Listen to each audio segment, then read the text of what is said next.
Hi வாங்க. வறுத்து அரைச்சு சிக்கன் கிரேவி எப்படி செய்யலாம்னு பார்க்கலாமா? 2 ஸ்பூன் கொத்தமல்லி போட்டுக்கோங்க. 2 ஸ்பூன் ஜீரகம், 2 ஸ்பூன் சோம்பு, ஒரு 5, 6 பட்டை மிளகாய், மிளகு 2 ஸ்பூனு, 2 கிராம்பு, 2 கொஞ்சம் பட்டை, 4 ஏலக்காய், 2 இலை இருக்குல்ல, அந்த மிரிஞ்சி இலை இருக்குல்ல, அந்த இலை போட்டு வாசம் வர வரைக்கும் வறுத்துக்கோங்க. அது வாசம் நல்லா சூப்பரா இருக்கும். செஞ்சு சாப்பிட்டா செமையா இருந்துச்சுங்க.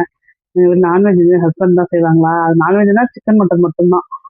மீன் மட்டன்லாம் நான் தான் செய்வேன். சிக்கன், மட்டன் சூப்பரா செய்வாங்க ஹஸ்பண்ட். அதனால அவங்க தான் செய்வாங்க. பட்டை, கிராம்பு, இலையெல்லாம் போட்டு தாளிச்சுட்டு, ஒரு 4 மீடியம் சைஸ் வெங்காயம் சாப் பண்ணி வச்சுக்கோங்க. வச்சுட்டு நல்லா நைஸா அரிஞ்சுக்கோங்க. அப்பதான் நல்லாருக்கும். நல்லா நைஸா அரிஞ்சுட்டு, நல்லா வதக்கணுங்க. நல்லா வதக்கறத தான் இருக்குன்னுவாங்க. எங்க வீட்டுக்காரர் பொறுமையா வதக்குவாங்க.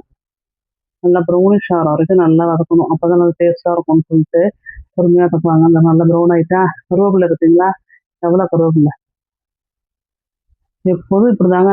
கருவேப்பிலை நெறைய போடுவாங்க. ஒருவேளை அதனால தான் டேஸ்ட்டா இருக்கோ என்னமோ தெரியல. கருவேப்பிலை நெறைய போடுவாங்க.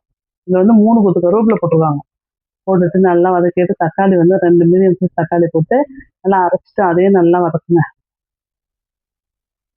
நல்லா அதிலயே வெந்துடணும். அது மாரி வதக்கணும். அது மாரி வதக்கிட்டு 2 ஸ்பூன் நல்லா பெரிய ஸ்பூனால 2 ஸ்பூன் இஞ்சி பூண்டு பேஸ்ட் போட்டு நல்லா வதக்குங்க. நல்லா வதக்குங்க.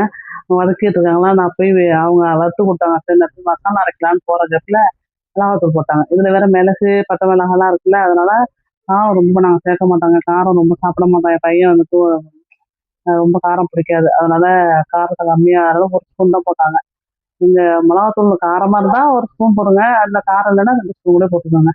அத போட்டு அதையும் வதக்கிட்டு, அதோட போட்டு மட்டனையும், சிக்கனையும் போட்டு வதக்குறாங்க. நல்லா வதக்கணும். அதுல கொஞ்சம் தண்ணி விடுமா, சிக்கன்லயும் கொஞ்சம் தண்ணி விடும். அதனால ரொம்ப தண்ணி ஊத்தாம, கொஞ்சமா தண்ணிய கொஞ்சம் போட்டுட்டு, கொஞ்சம் வதக்கிட்டே இருக்காங்க. கொஞ்சம் வதக்குன பிறகு,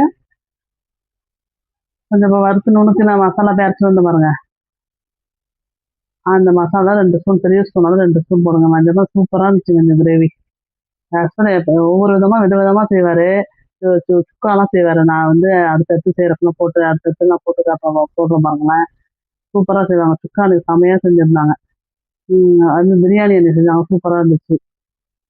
இதுவும் செமையா இருந்ததுங்க. அந்த இது போட்டு, அந்த வறுத்து அரைச்சோம்ல, அந்த மசாலா 2 ஸ்பூன் நல்லா போட்டுக்கோங்க.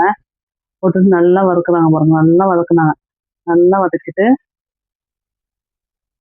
ஒரு ரொம்பலாம் தண்ணி ஊத்தல. அதாவது உங்களுக்கு நான் இது கொஞ்சோண்டு தான் எங்களுக்கு தேவையானது மட்டும் ஊத்திக்கிட்டோம். கொஞ்சோண்டு கசகசா கொஞ்சோண்டு அரைச்சு ஊத்துனாங்கங்க.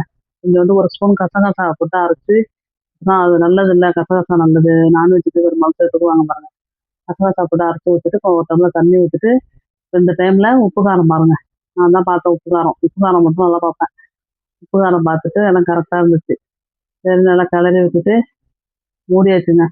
மூடிட்டு அப்புறம் கொஞ்ச நேரம் கழிச்சு தான் கொத்தமல்லி கொஞ்சம் இறக்க போற நேரத்துல தான் வேற கொத்தமல்லிய போட்டு இறக்கியாச்சு. சூப்பரா இருந்தது. நீங்களும் ட்ரை பண்ணி பாருங்க. எப்படி இருக்குன்னு சொல்லுங்க. பிடிச்சிருந்தா லைக் பண்ணுங்க, ஷேர் பண்ணுங்க, சப்ஸ்கிரைப் பண்ணுங்கங்க. தேங்க்ஸ்ங்க. பை.